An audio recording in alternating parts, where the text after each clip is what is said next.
किसी ने भी मुझे धोखा देकर कभी सजा से नहीं बचा। जो लोग मुझे बेवकूफ बनाने की कोशिश करते हैं उन्हें उसकी कीमत जरूर चुकानी पड़ती है।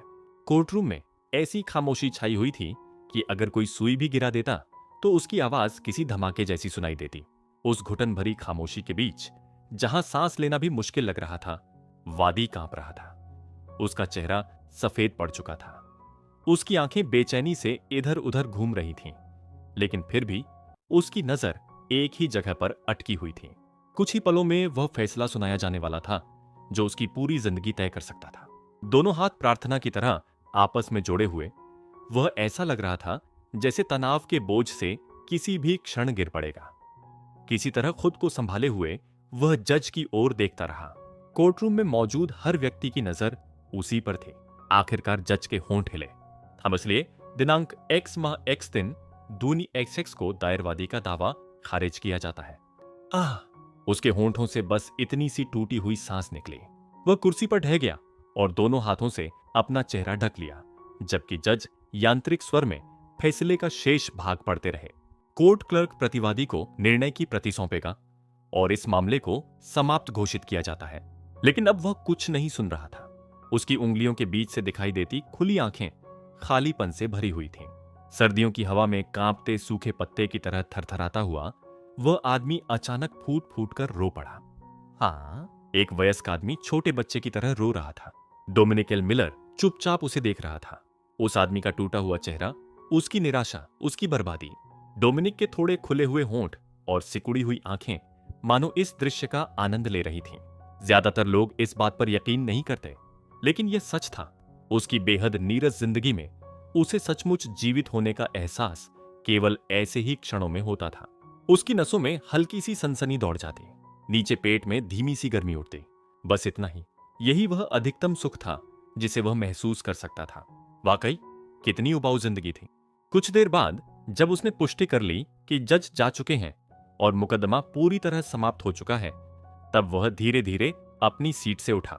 मिस्टर मिलर, आपका बहुत धन्यवाद। आप सचमुच ईस्ट के नहीं, पूरे देश के सबसे बेहतरीन वकील हैं। चेयरमैन ये सुनकर बहुत खुश होंगे।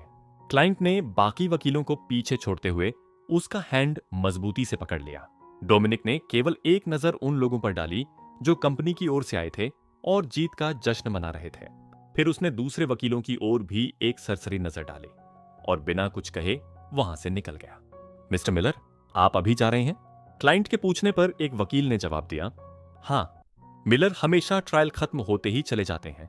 बाकी बातें हम संभाल लेंगे।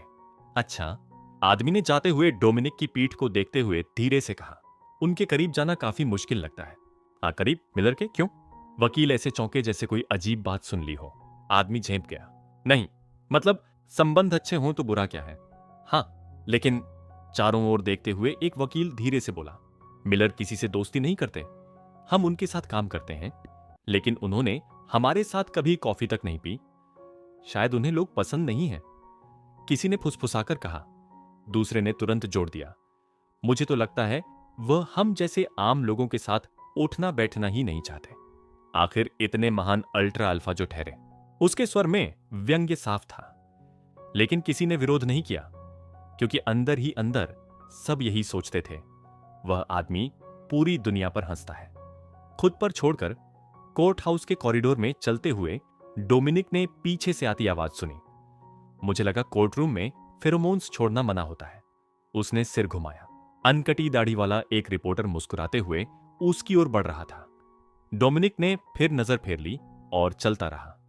रिपोर्टर लगभग दौड़कर उसके बराबर आ गया। उसने जानबूझकर आसपास फैली मीठी खुशबू को सांस में भरा और मुस्कुराया। खैर, ट्रायल तो खत्म हो गया है, अब शायद कोई समस्या नहीं होगी, है ना? कोई जवाब नहीं। डोमिनिक चलता रहा। उसका चेहरा अब भी निर्विकार था, लेकिन रिपोर्टर समझ गया कि वह चिढ़ चुका है। अगर ट्रायल के बारे में बात करनी है तो अलग से इंटरव्यू स्केड्यूल कीजिए। ठंडी आवाज सुनकर रिपोर्टर मुस्कुरा उठा। ओ नहीं, मैंने जीत अपनी आंखों से देख ली। उसके बाद पूछने को बचा ही क्या है। वो थोड़ा रुका, फिर बोला, सुना है H&J लॉ फर्म आपको स्काउट करने वाली है। क्या आपको इसके बारे में पता है? डोमिनिक ने कोई प्रतिक्रिया नहीं दी। रिपोर्टर आगे बोला, वह इस समय सबसे बड़ी लॉबिंग फर्म है। मुझे यकीन है कि आपको बहुत बड़ा ऑफर मिलेगा। लोग कह रहे हैं कि यह इंडस्ट्री का सबसे बड़ा कॉन्ट्रैक्ट हो सकता है। डोमिनिक ने केवल इतना कहा। क्या एक रिपोर्टर को खुद इसकी पुष्टि नहीं करनी चाहिए? रिपोर्टर हंस पड़ा। मैं अभी वही तो कर रहा हूं। एलिवेटर के सामने रुककर डोमिनिक ने पहली बार उसकी ओर देखा। रिपोर्टर की आंखें उत्सुकता से चमक रही थीं। डोमिनिक हल्का सा मुस्कुराया। No comment. रिपोर्टर के मुंह से अनायास आह निकल गई। इतने कठोर मत बनिए। बता दीजिए, यह बहुत बड़ा स्कूप होगा। और कब से रिपोर्टर्स लेख लिखने से पहले सच्चाई की पुष्टि करने लगे? आज से। वह हंसा। मैं आज से कोशिश शुरू कर रहा हूं। डोमिनिक की भौं हल्की सी फड़की। फिर उसने केवल एक छोटा सा उपेक्षापूर्ण हां छोड़ा। उसी समय एलिवेटर आ गया। दरवाजे बंद होने लगे। रिपोर्टर आखिरी बार चिल्लाया, अगर कभी आपको कुछ लीक करना हो तो मुझसे संपर्क करिएगा। दरवाजे बंद हो गए। रिपोर्टर ने लंबी सांस छोड़ी। उस घमंडी आदमी के सामने तुमने काफी अच्छा बचाव किया, दूसरे रिपोर्टर ने कहा। हां, मुझे तो डर था कि वह तुम्हारा गला ही न दबा दे। अरे, हम अभी भी कोर्ट हाउस के अंदर हैं। सब हंस पड़े, लेकिन फिर किसी ने धीमे स्वर में कहा, वह आदमी किसी को भी मार सकता है। अल्ट्रा अल्फा है, उनके लिए कुछ भी असंभव नहीं। मैं सच कह रहा हूं, उसने किसी को मारा है। रिपोर्टर को, किसी को भी। थोड़ी देर सन्नाटा छा गया। फिर एक रिपोर्टर ने सिर हिलाया। उसे हाथ गंदे करने की जरूरत नहीं। वह कानून का इस्तेमाल करके किसी को उम्र कैद दिला सकता है या मौत की सजा तक। रात में पार्टी हॉल संगीत और बातचीत से भरा हुआ था। वायलिन से अचानक एक बेसुरा स्वर निकला। फिर बाकी वाद्य यंत्रों ने जल्दी जल्दी संगीत तेज कर दिया ताकि वह आवाज दब जाए। उसी दौरान एक आदमी ने गुजरते वेटर को इशारा किया।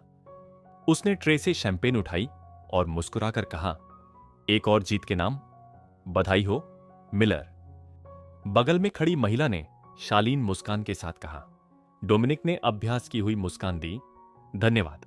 सबको लगा था यह ट्रायल बहुत मुश्किल होगा। महिला ने आश्चर्य जताने का नाटक किया। सच में? मुझे तो ऐसा कभी नहीं लगा। वह हंसी। मिलर हार जाए? यह तो असंभव है। कुछ लोग असहज हंसी हंसे। डोमिनिक को कोई दिलचस्पी नहीं थी। वह शैंपेन ग्लास को धीरे धीरे घुमाते हुए पार्टी पर नजर दौड़ाता रहा। हमेशा की तरह बेहद उबाऊ। नाम चैरिटी पार्टी का था। असल मकसद राजनीति, पैसे और फायदों की तलाश। हर कोई किसी शिकारी लकड़बग्घे की तरह सही अवसर सूंघ रहा था। क्या मुझे बस घर लौट जाना चाहिए? वह विदाई लेने ही वाला था कि धप्प, कोई उसकी पीठ से टकरा गया।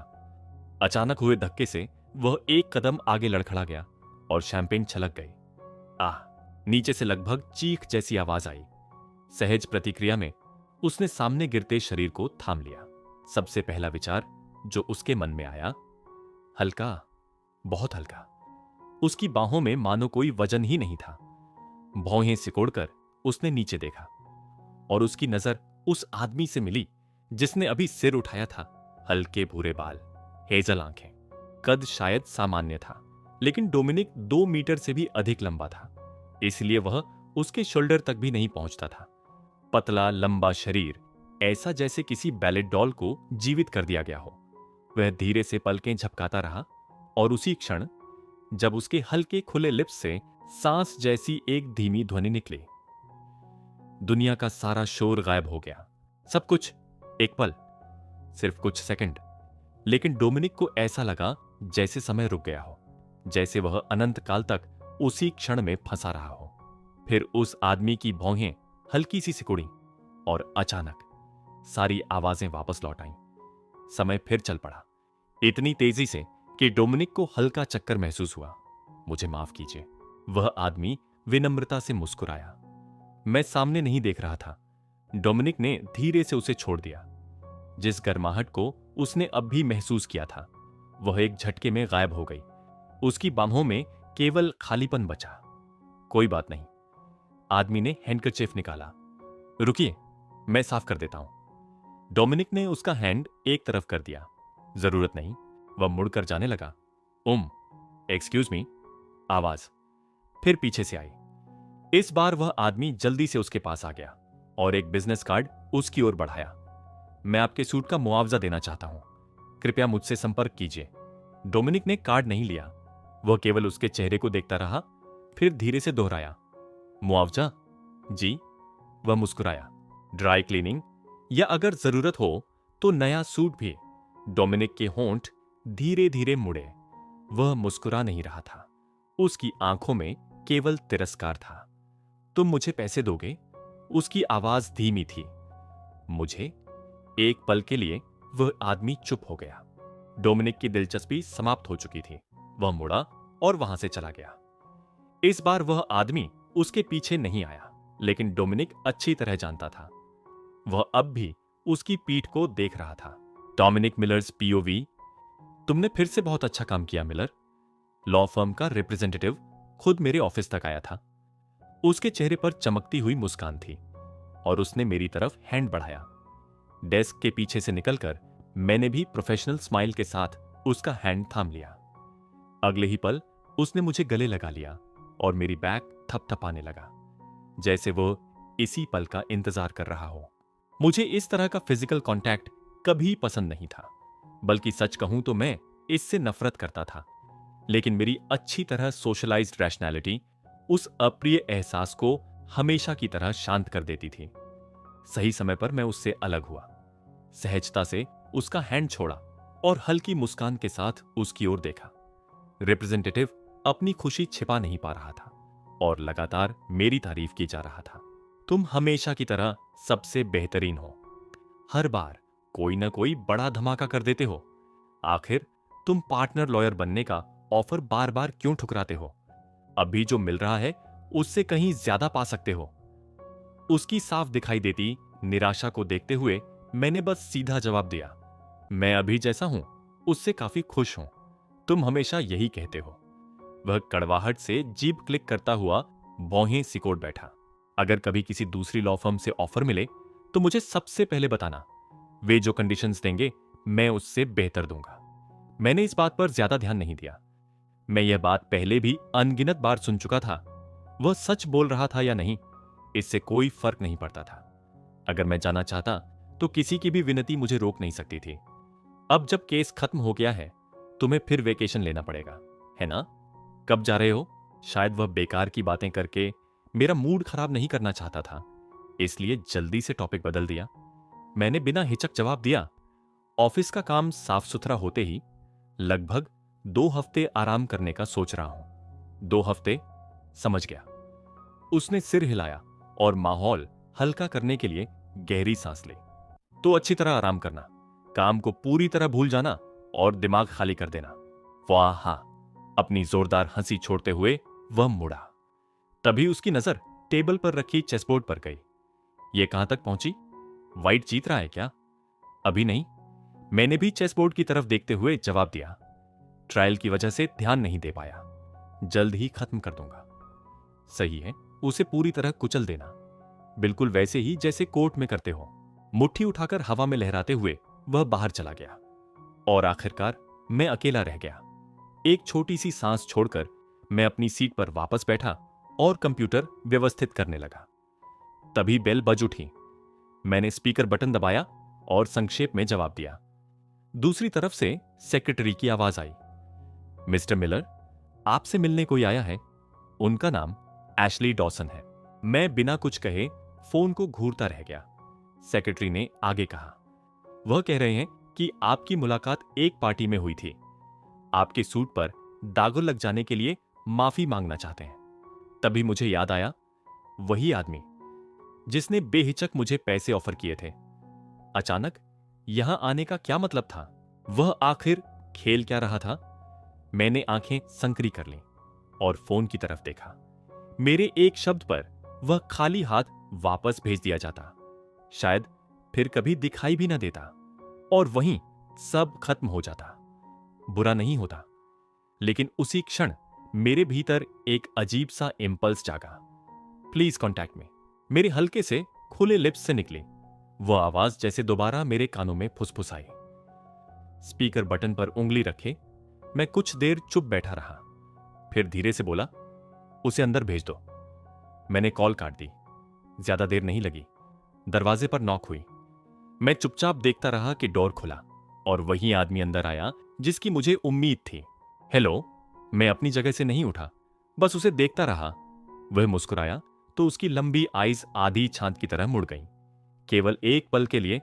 लेकिन वही आदमी जिसने उस रात बिना हिचक अपने पूरे शरीर के साथ मेरी बाहों में गिरकर शरण ली थी, अब शांत और स्थिर कदमों से ऑफिस के भीतर चला आया।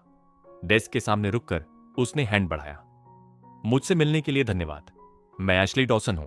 औपचारिकता के तौर पर मैंने उसका हैंड थाम लिया, लेकिन मेरी नजर लगातार उसके चेहरे पर ही टिकी रही। तुम्हें पता कैसे चला? एशली ने हैंड छोड़ते हुए मुस्कुराकर जवाब दिया। डोमिनिक मिलर का ऑफिस कौन नहीं जानता? उसकी आईज और भी सिकुड़ गईं, लगभग अर्धचंद्र जैसी। माउथ के कोनों के पास बने गहरे डिंपल्स देखकर मुझे किसी पोएट की पंक्ति याद आ गई। An angel's mistake. कितनी बेतुकी बात। मैंने मन ही मन उपहास किया। यहां तक आ जाना ही साबित करता था कि यह सब जानबूझकर किया गया था। मैं चेयर पर पीछे टिक गया और उसे अहंकारी नजर से देखा। वाइन गिराना थोड़ा पुराना तरीका नहीं है? मेरे व्यंग्य से भरे सवाल पर भी वह बेधड़क मुस्कुराया। क्लासिक हमेशा सबसे अच्छा होता है। उसकी शक्ल नाजुक थी, लेकिन व्यक्तित्व उससे बिल्कुल अलग। वह मुझसे बिल्कुल नहीं घबराया, आराम से खड़ा रहा और अपनी तैयार की हुई बात शुरू कर दी। असल में मैं आपको एक ऑफर देने आया हूं। ऑफर? दुनिया में बहुत कम लोग थे जो डोमिनिक मिलर से यह शब्द कहने की हिम्मत करते, लेकिन एशले के लिए यह दूसरी बार था। मैंने उसका शब्द दोहराया, जैसे कोई ऐसी भाषा सुन ली हो जिसका अर्थ समझ ना आता हो। फिर भी एशली की मुस्कान नहीं बदली। उसने पॉकेट से एक बिजनेस कार्ड निकाला और डेस्क पर रख दिया। मैं मिस्टर मिलर को हमारी लॉ फर्म में रिक्रूट करना चाहता हूं। उसने कार्ड मेरी ओर सरका दिया और सीधा खड़ा हो गया। मैंने बिना कुछ कहे कार्ड की ओर देखा, फिर उसे उठाया। उस पर वही डेजिग्नेशन लिखा था जो अधिकतर लॉबियिस्ट्स इस्तेमाल करते थे, एशली जे डॉसन। धीरे धीरे मेरी नजर लेटर्स पर घूमती रही और एशली बोलता गया। जैसा कि आप जानते हैं, हमारी लॉ फर्म पिछले 10 सालों से यूनाइटेड स्टेट्स में निर्विवाद रूप से नंबर 1 रही है। अगर आप हमारे साथ आते हैं तो मैं आपको सबसे बेहतरीन ट्रीटमेंट का वादा करता हूं। उसका उत्साह काफी ताजगी भरा था, और चाहे उसने इसकी प्रैक्टिस की हो या नहीं, उसकी आत्मविश्वास भरी आवाज भी बुरी नहीं थी। दिलचस्प सिर्फ इतना कि उसने मेरे भीतर की उस रुचि को जगा दिया था जो दुनिया की हर चीज से ऊब चुकी थी।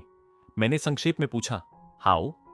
सबसे पहले मैं आपको पार्टनर पोजीशन दूंगा। उसने बिना एक पल गंवाए जवाब दिया। फिर वह एक के बाद एक कई कंडीशंस गिनाने लगा। स्पष्ट था कि उसने इस पर बहुत सोच विचार किया था, लेकिन धीरे धीरे मैं ऊबने लगा। मेरी दिलचस्पी इन साधारण और अपेक्षित बातों में नहीं थी। उसकी आवाज धीरे धीरे बैकग्राउंड नॉइज में बदलने लगी, और कब मेरा पूरा ध्यान सिर्फ उसकी ओर केंद्रित हो गया, मुझे पता भी नहीं चला। मेरी सारी इंद्रियां जैसे केवल मेरी आंखों में सिमट आई थीं। उसके लगातार हिलते हुए लिप्स, वे मेरा ध्यान खींच रहे थे। मेरे मन में यह ख्याल आया कि उन लिप्स के लिए बेमतलब की बातें करना शायद सबसे उपयुक्त काम नहीं था। उसके हल्के खुले लिप्स के बीच से गहरे गुलाबी रंग की टंग एक क्षण को दिखाई दी। मेरी निगाह उसी पर अटक गई। मैं धीरे धीरे अपनी चेयर से उठ खड़ा हुआ। एशली बोलते बोलते रुक गया। वह स्थिर खड़ा मुझे देखता रहा, जबकि मैं डेस्क के चारों ओर घूमकर उसकी ओर बढ़ा। एक एक कदम, धीरे धीरे, आखिर मैं उसके ठीक सामने आकर रुक गया। डॉसन, मैंने हाथ उठाया जैसे उसके चीक को छूने वाला हूं, लेकिन मेरा हैंड उसके ईयर के पास से गुजरा और नेक के पीछे जाकर ठहर गया।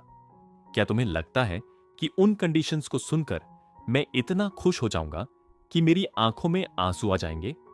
मेरे शब्द व्यंग्य से भरे थे, लेकिन आवाज इतनी धीमी थी कि किसी को मीठी फुसफुसाहट भी लग सकती थी। खुशकिस्मती से एशली इतना भोला नहीं था। नहीं, उसकी आवाज हल्की पड़ गई, जैसे वह झेंप गया हो। उसके चीक्स पर उभरी हल्की लाली मेरी नजर से नहीं बची। कम से कम मुझे लगा था कि आपको बुरा नहीं लगेगा। मुझे माफ कीजिए। जो शब्द पहले सफाई जैसे लग रहे थे, वे मेरी खामोश नजर के सामने आकर माफी में बदल गए। लेकिन आश्चर्य की बात यह थी कि वह हार मानना नहीं जानता था। जैसे खुद को दोबारा संभाल लिया हो, उसने सिर उठाया और उसी आत्मविश्वासी चेहरे के साथ बोला, तो क्या आपकी कोई कंडीशन है? हम किसी भी ऑफर को स्वीकार करने के लिए तैयार हैं। मैंने कोई जवाब नहीं दिया, बस उसे देखता रहा, साथ ही अपने चेहरे पर हल्की मुस्कान बनाए रखी ताकि वह असहज महसूस न करे। उसकी नेक हिरण जैसी लंबी और पतली थी, इतनी पतली कि मुझे लगा एक हैंड से भी आसानी से पकड़ सकता हूं। और जैसे ही मैंने कल्पना की कि उस गोरी स्किन पर मेरी उंगलियों के लाल निशान उभर आए, मेरे हार्ट की धड़कन थोड़ी तेज हो गई। यह आदमी निश्चित रूप से एक ओमेगा था। मुझे कोई फिरोमोन सेंट महसूस नहीं हो रही थी, फिर भी मुझे पूरा यकीन था, जैसा हमेशा होता था, उसके आसपास एक बेहद सूक्ष्म फिरोमोन प्रेजेंस महसूस हो रही थी। शायद उसने कोई सप्रेसेंट ड्रग ली हुई थी, इसीलिए वह यहां इतनी बेफिक्री से खड़ा था। मिस्टर मिलर, वह उलझन में फिर मेरा नाम पुकार बैठा। मैं अब भी बिना कुछ कहे उसे देखता रहा और अगले ही पल एक शक्तिशाली फेरोमोन सेंट ने उसके पूरे शरीर को घेर लिया।